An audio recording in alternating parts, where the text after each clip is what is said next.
Hello, everyone, and welcome to today's chat.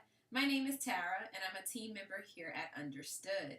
Today, we'll be talking about supporting kids with ADHD in the classroom. We are so excited to have Bob Cunningham joining us for today's chat. Hi, Bob. Hi, Tara. How are you? I'm well, thank you. How are you? I'm good. I'm great. Good. Bob, would you like to take a moment just to introduce yourself to those joining us? Sure. So I'm one of the founding experts here at Understood, and I am currently executive director for learning development. I have been doing these kind of chats for several years, and my background is in school leadership, teaching, and administration at everything from the elementary to graduate school level. So I am thrilled to be here to talk a little bit about ADHD. I'm glad that we can do this for our families. Great, and we're thrilled to have you. I do want to remind those joining us that we will be taking parent questions today. We'll get to as many as we can. If you have a question, please do type it into the chat box and be sure to include your child's age so that Bob can give a more targeted response. So let's get started. Bob, what are some of the challenges that kids with ADHD have in the classroom?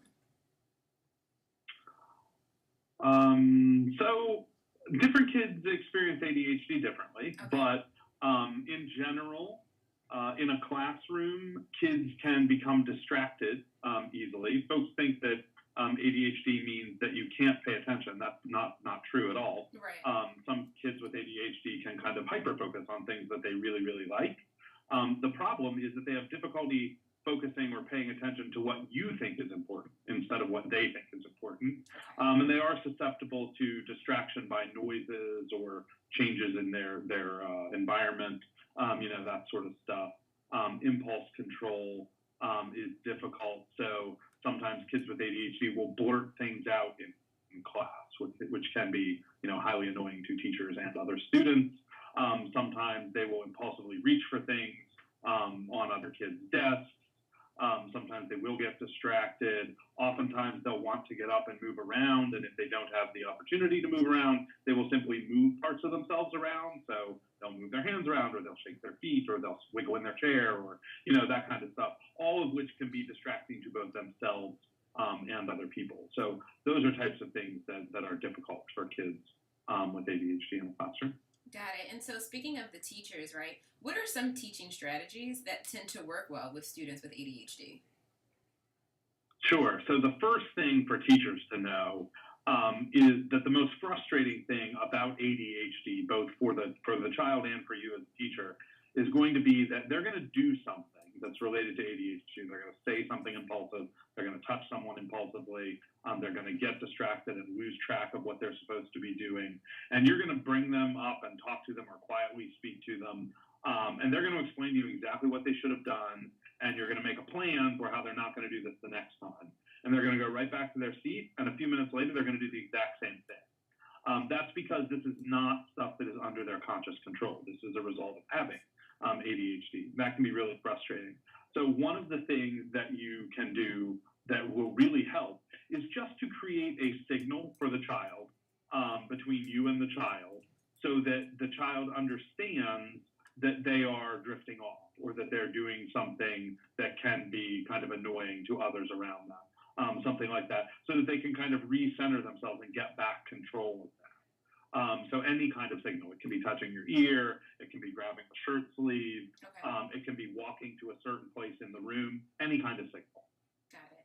And so now let's talk about parents. Do you have any suggestions for parents and how they can talk to teachers about these concerns? Or how about making suggestions about strategies that can be tried to help their child succeed? Sure. So talking to teachers is always a good place to start. So if you have a child who has ADHD, making time to talk to the teacher is important. It can be a 10-minute conversation. It's always ideal to do those face to face. If you can't do them face to face, the telephone is better than like an email or something like that. But if all you have access to is email and you have to do it off hours, things like that, that's fine too. The things to communicate to a teacher are, here's what my child has most trouble with, here's what my child is really good at, and here's what other teachers have done, or I have done, or I have seen work for my child in school. So if you can just give a teacher those bullets, that'll put the teacher ahead of the game when it comes to being successful with your child. The thing you want the teacher to know is that this is not the result of your kid's attitude or personality or anything like that. Your child is not being lazy, they're not being rude, they're not being disrespectful. This is a condition that they live with and can be very successful with, but they need the adult's help to get there. Do you want me to talk a little bit about strategies at home, or do you Absolutely. That was actually going to be my next question, so you can dive right in. Okay. So strategies at home are to give your child time to decompress after school. Most kids with ADHD come home from school either really tired or frustrated, or they've just expended an awful lot of energy trying to do what people want them to do in school, because schools are not designed with kids with ADHD in mind, right? The schedule can be difficult from them, the way the classes are set up, the physical environment, so many kids in a class, just one teacher, like all of that works against the kids with ADHD. So giving them a little time to decompress at home. When your child expresses frustration about things in school, you can use language that involves the word yet. Like if they get down on themselves and say, look, I just can't do this, or I feel so bad when the teacher wants me to do something and I don't do it, or the teacher hates me, any of that kind of stuff. You just remind the child that they might not be able to do that now, but at some point they will be able to do that. So you say, I know that's hard for you now, but if you keep working at it with me and with your teacher's support, you'll get there, right? So just give them that confidence in themselves. You can help them by creating specific times at home, routines for when things have to get done, and really sticking to those.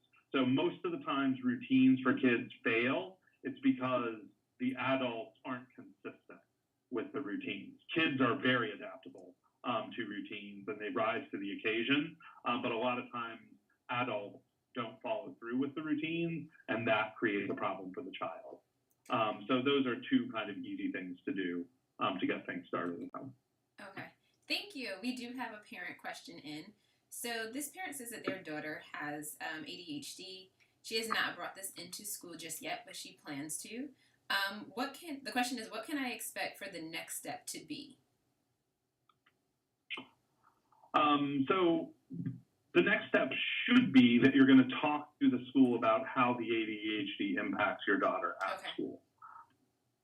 And, sometimes a child with ADHD needs accommodation through a 504 plan.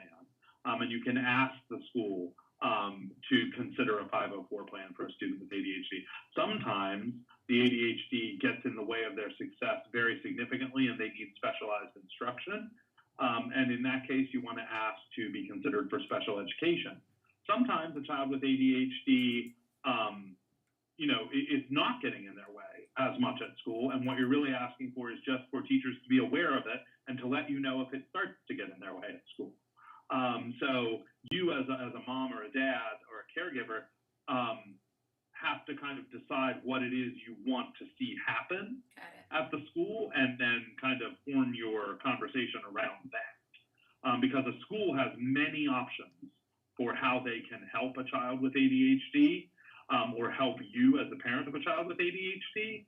And so you just need to make yourself as clear as possible, giving specific examples, asking for specific examples, asking to see work samples if a teacher thinks this is getting in your child's way in some way, asking for specific examples of social interactions that are problematic for your daughter, asking for examples of when she has had difficulty following through on something so that you can create a plan together for how to move forward.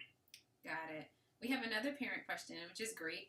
Alex says, my 15-year-old has extended time on assignments, but ends up just putting them off and not getting any of the homework done.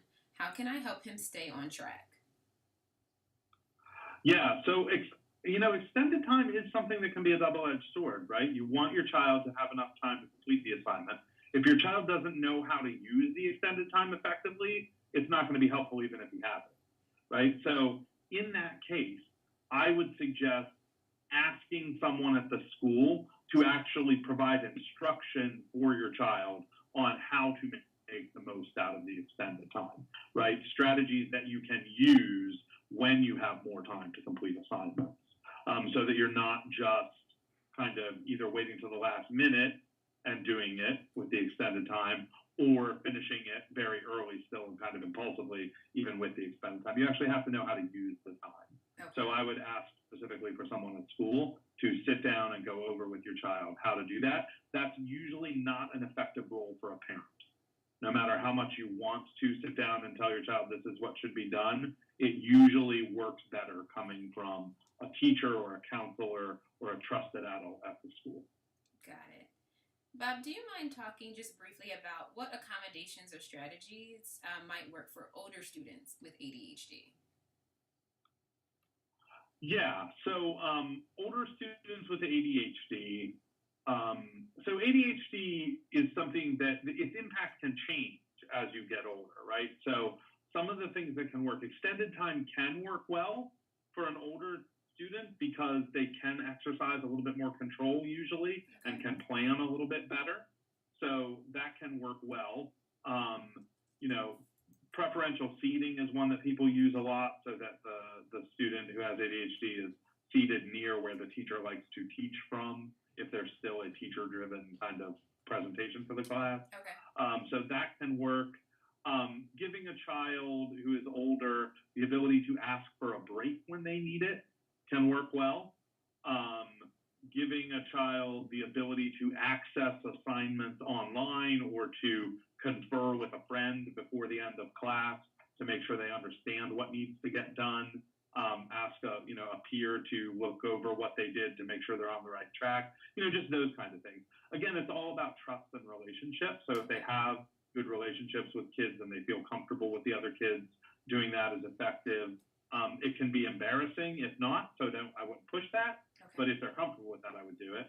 Okay. Giving them 2 minutes after class with the teacher can be effective.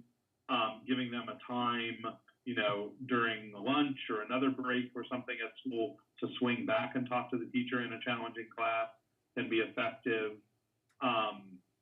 Providing a copy of the PowerPoint that was used or the test packet that's being gone over, stuff like that can be good.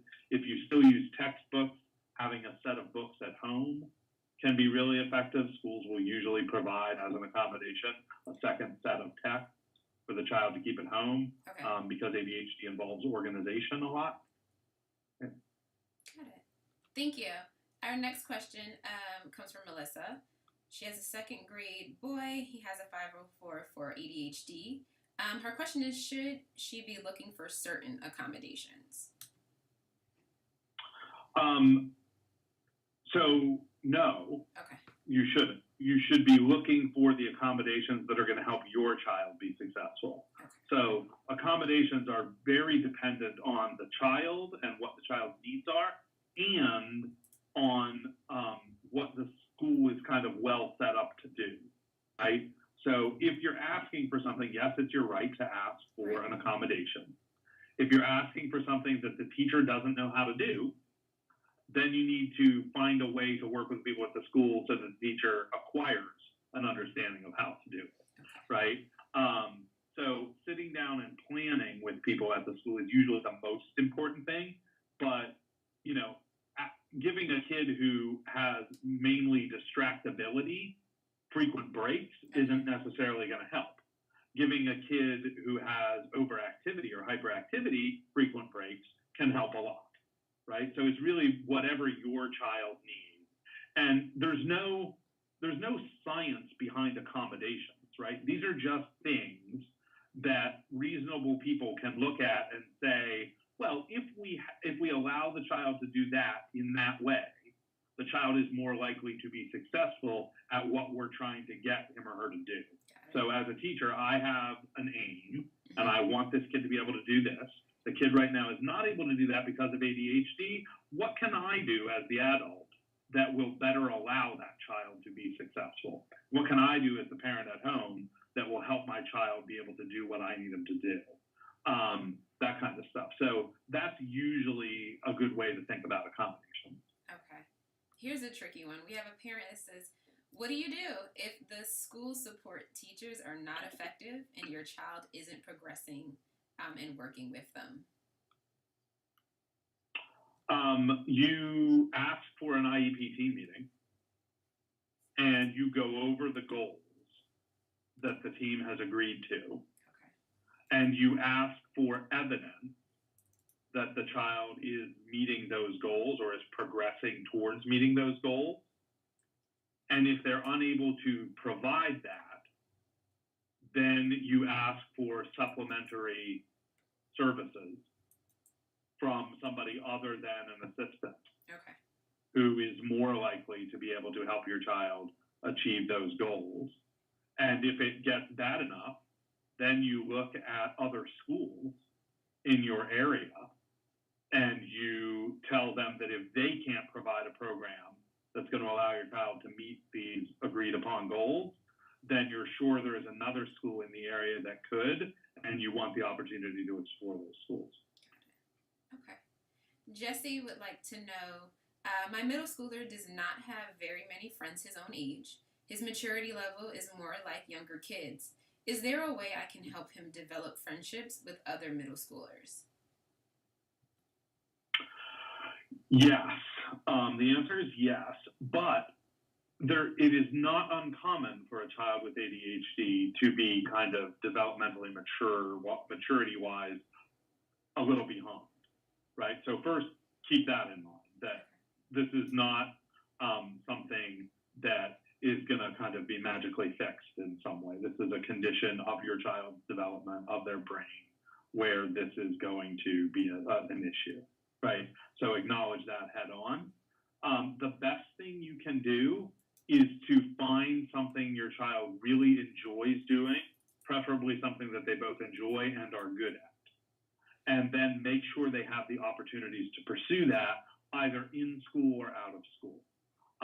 For kids with ADHD, affinity groups are really, really important.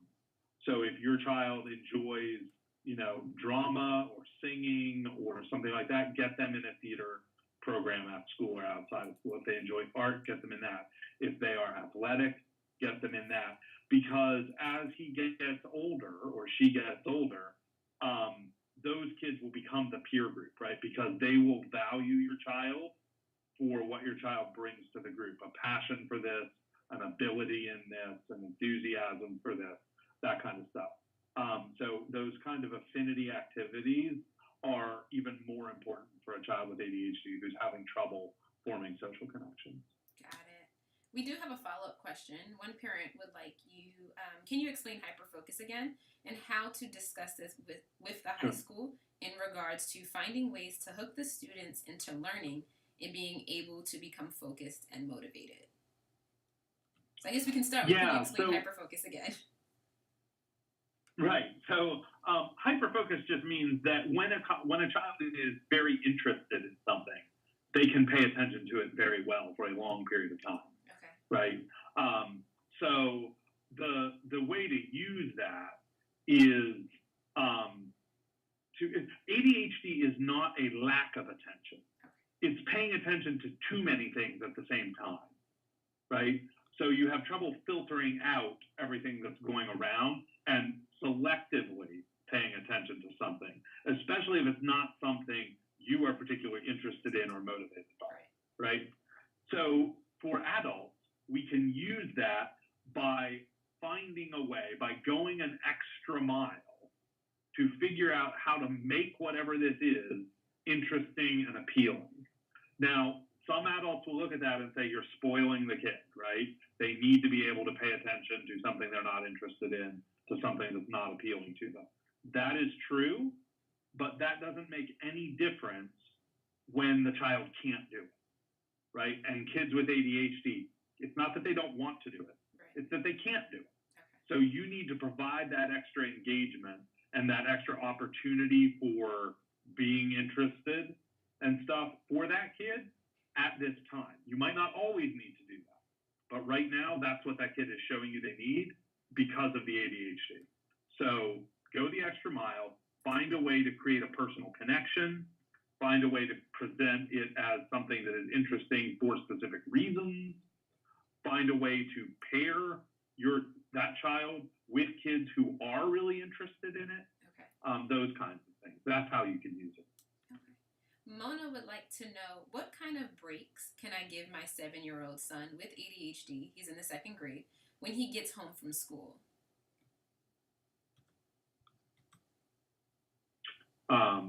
What kind of breaks can you give them? She mentioned that she has a full plate, so she has other children as well. So I guess her question is mainly on how can I help? What things can I do to help my child improve with his focus? So you can build it over time, right? Okay. So if you ask your child to focus on something for 7 minutes and set a timer, and then, a week later, you ask them to focus for 9 minutes. And then, a month later, you ask them to focus for 15 minutes, like that kind of thing. So gradually build it over time. Okay. The balance between focus and break, right? And that way you can build up some tolerance for the ability to sit and actually get something done if they know that they only have to hold it together for a certain period of time, and they can kind of predict what that time feels like. Okay. Here's a question. Bob, can you talk about, can mindfulness or meditation in the classroom help to regulate behavior and focus? Yeah, so that's a really good question. It's kind of all the rage, right? Okay. There are some small studies out there that suggest it can improve focus and attention. Okay. The challenge is that we don't know if those impacts last. So immediately kind of after a mindfulness activity, the studies have suggested there's some benefit. There are no studies that suggest that 3 or 4 days later, that's still having an impact, right? And the studies that are out there are small, under 100 kids in kind of one setting that has its own characteristics and stuff, usually. So there are no really huge, well-controlled kind of gold standard studies around this yet. I imagine they will be coming. Okay. But the real question around mindfulness is, does the impact last, or is it just situational? However, if you are a teacher, a situational impact can be really valuable, right? So even if it only gets the kids to pay attention more thoroughly or regulate themselves better for the next 40 minutes, that's enough for your class.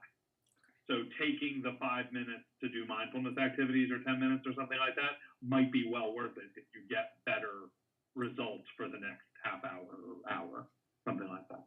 Okay. Thank you. Our next question comes from a parent who says, I have a 2nd grade girl and we are at a private school, which we have loved. Does a private school have to offer any accommodations?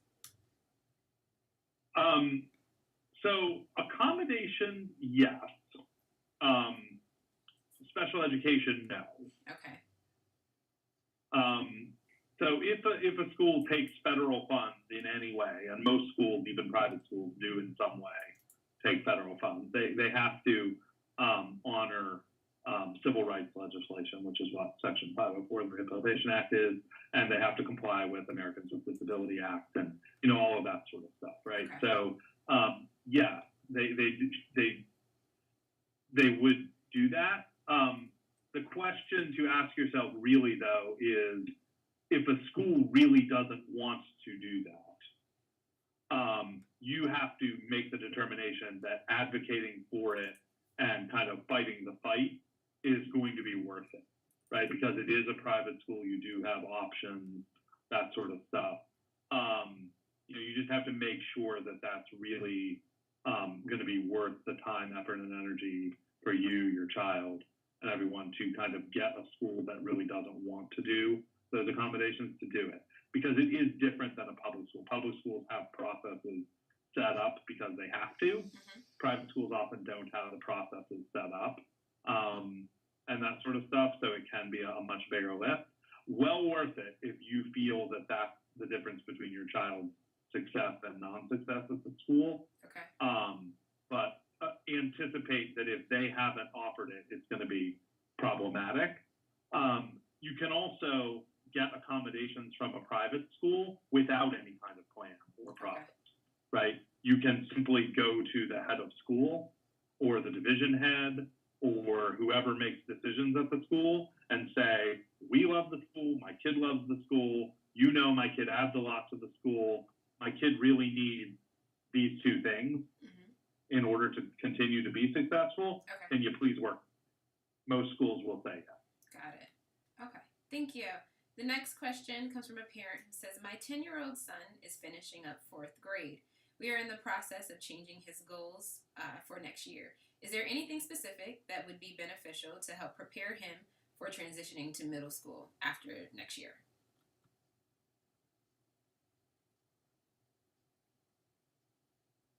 So most kids get tripped up going into middle school because of the volume of teachers and other students that they have to interact with, right? Other things are like the pace of instruction, the quantity of homework, that sort of stuff also can change. So you'd expect to see a ramp up in those things, just generally from the school.